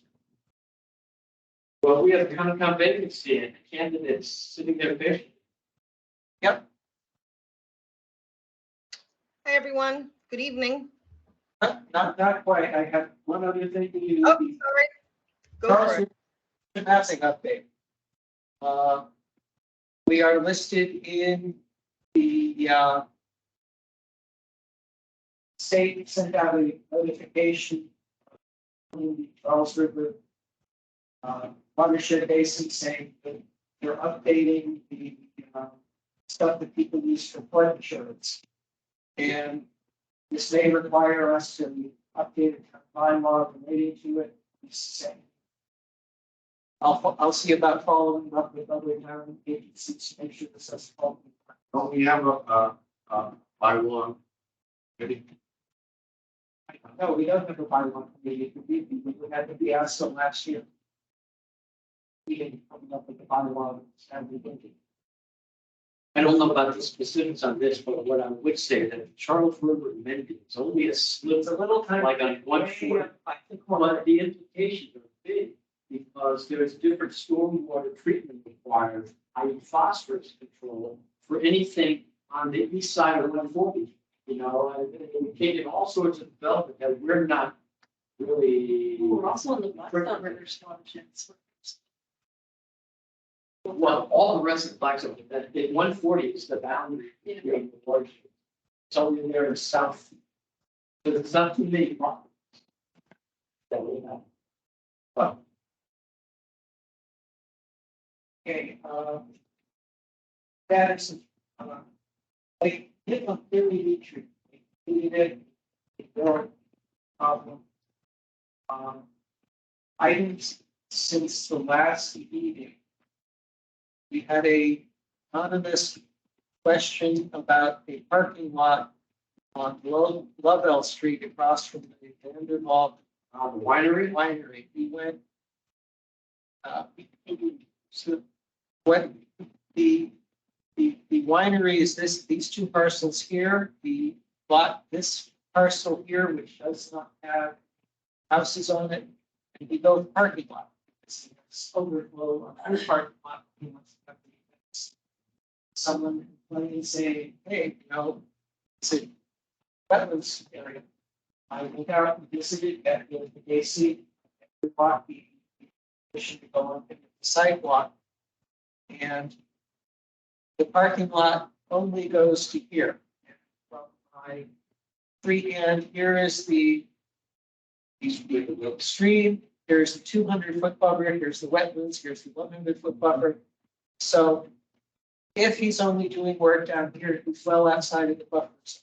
Pictures I took show I'm here at the edge of the parking lot and I look in one direction and you see the house. You look the other direction, you see the other house, and then you look downhill and there's undisturbed vegetation going back to where the actual stream went. This is low, he's going to be seeding it, even after the rain had over the weekend, and there's no channel or other works. So so it's safe. Okay, yeah. Well, I went there after the weekend, it's no problem at all, it's nice. Good job. They get past. Drink wine. Yeah, I don't see a problem. Yeah, so, Yeah, I don't see a problem. It's a legitimate concern of neighbors.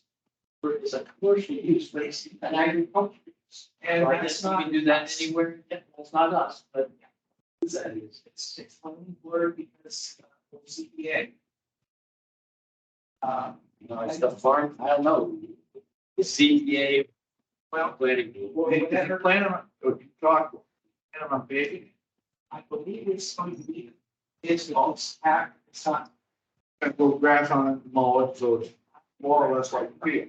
He is going to be stabilizing the flow.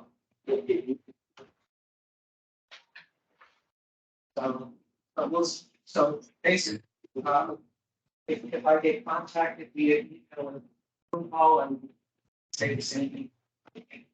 There's no wetland.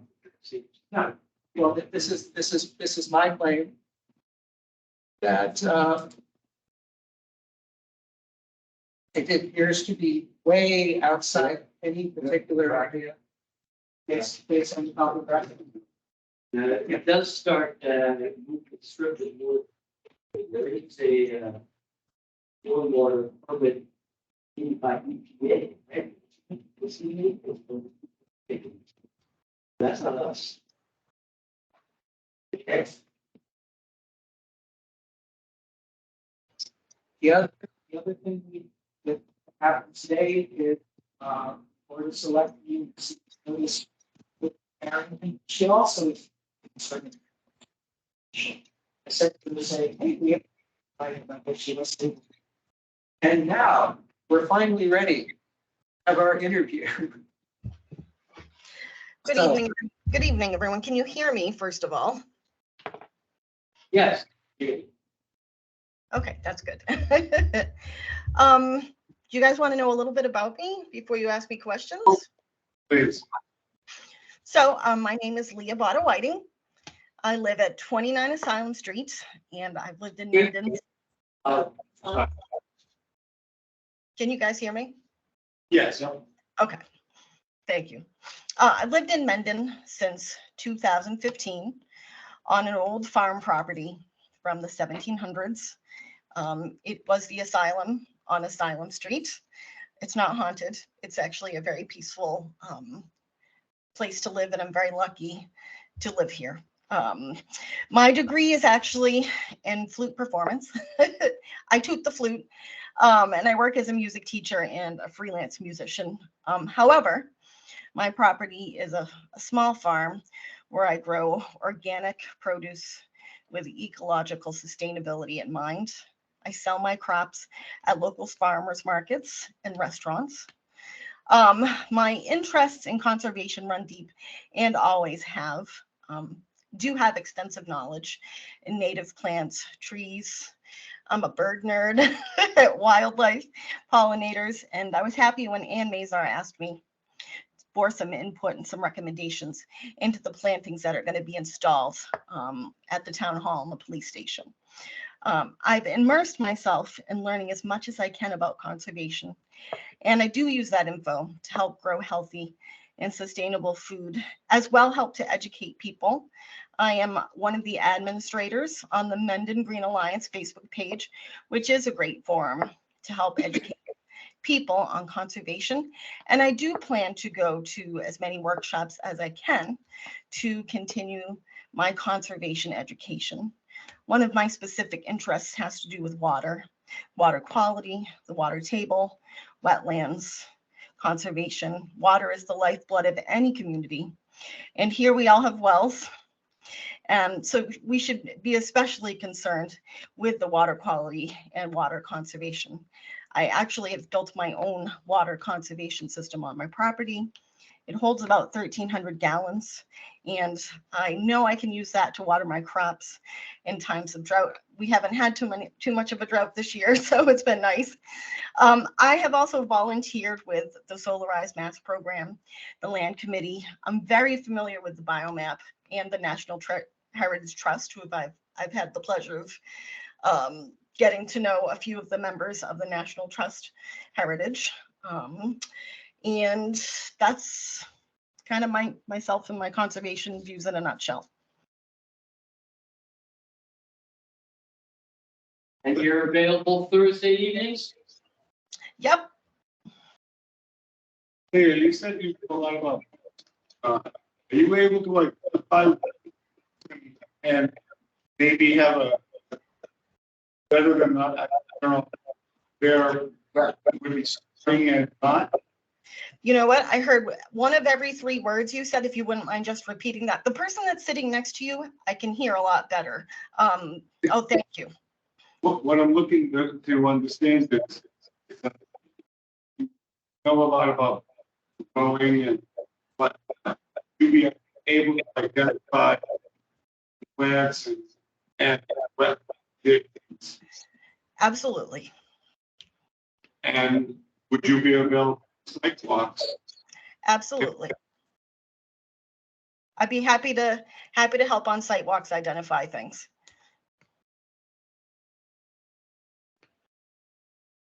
And if that would, You might have to repeat that one more time, please. I apologize. The audio is cutting out. for education, My education is, I'm self-taught gardener.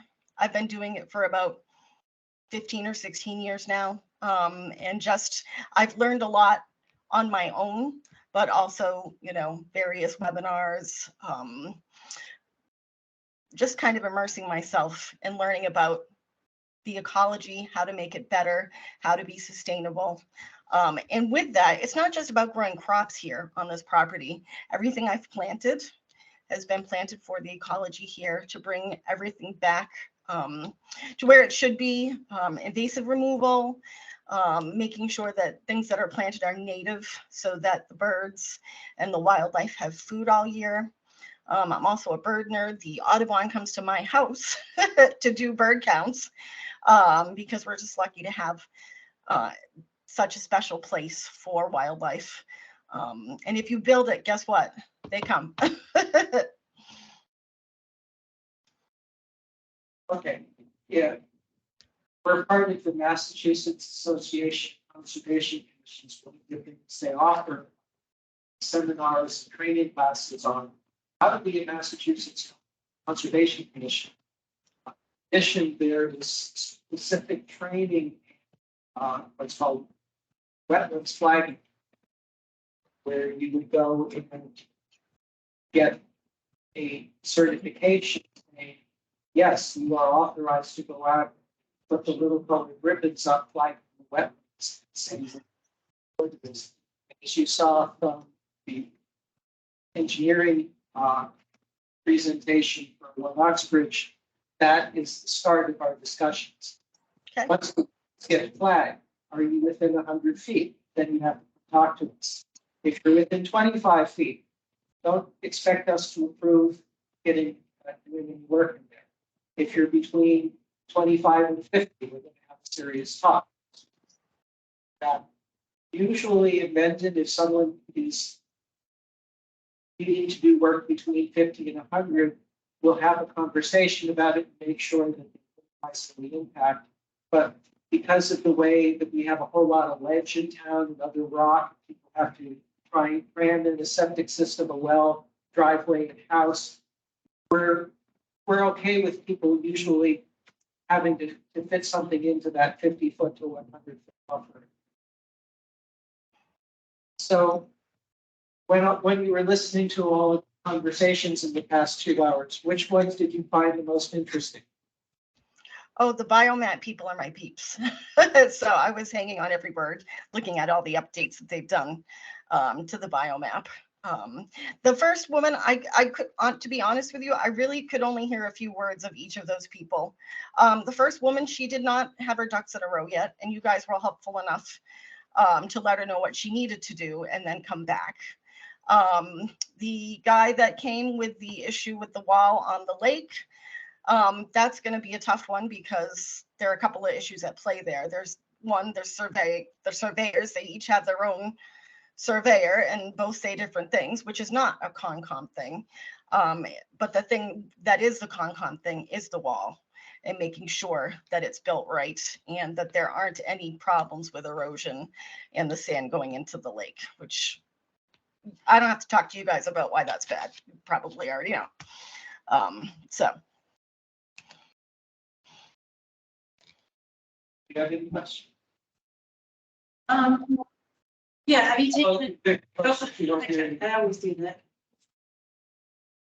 And so besides the the self-learning, have you been utilizing tools like, say, edX, taking courses and certificates and, I haven't Coursera? taken. Sorry, go ahead. Yeah, like Coursera, edX and whatnot, certificates for, they have all kinds of training in these areas. as well. I haven't, but I'm happy to. I mean, I think I have enough knowledge to get me started. I think the guidance of some courses and the way that the Concom does things would be helpful. Yeah, that would be the ACC training classes. They usually have, there's a conference every 6 months where they cram in 5 or 6 hour long classes, then they have them virtually online throughout the year. I just want to clarify, I hope you're not getting the idea that we're working on that type of education is the requirement to be in conservation. It's not. No, it's just We're very just helpful. curious. Yeah. To see. I mean, that's not, I'll put it bluntly, that's not a showstopper. None of us had. Knowledge is power. So the more that I know, the better I'll be able to make decisions. But when it comes down to challenging a registered engineer or registered wetlands expert, that's when that would come in. I would agree. Just want to make, in case you were wondering, gee, I'm not qualified because we're just looking to see what your interests are, what you have in your tool bag. Yeah. I've got a lot. I'm certainly not looking for someone that has that ability. You are going to be up to the board of selectmen. And anything is, you can make the commitment. Come to these meetings. Pretty much the second and fourth Thursday of every month. Naturally, we don't expect you to make every one, but it is a commitment. We are ready to take it. I would let the selectmen. You know, they Yeah. Yes. I would let them know that you will make the commitment. Yeah. Biggest part. The way the process. Everything else will come after, the knowledge, what you're learning. The way the process works, if you interview, you will make a recommendation for the select. They conduct interviews to which we get invited. I had another question for you. You said you did our, are you going through the trouble of getting the FDA organic labeling, or just set you do stuff and natural? That's a very, well, if you know anything about organic gardening, going through the FDA to get a certification for organic growing is very hard to do. I'm just a very small farm to table grower of produce. Yeah, most of I'm CSA, and their position is, oh no, they're not going to jump through all those hoops that are set up. Well, being that we grow produce, we don't make that much money. We don't have the money to spend to get an organic certification. And even in the world of organic certification, things do get passed by as organic that are a little less organic than we would like to know. So.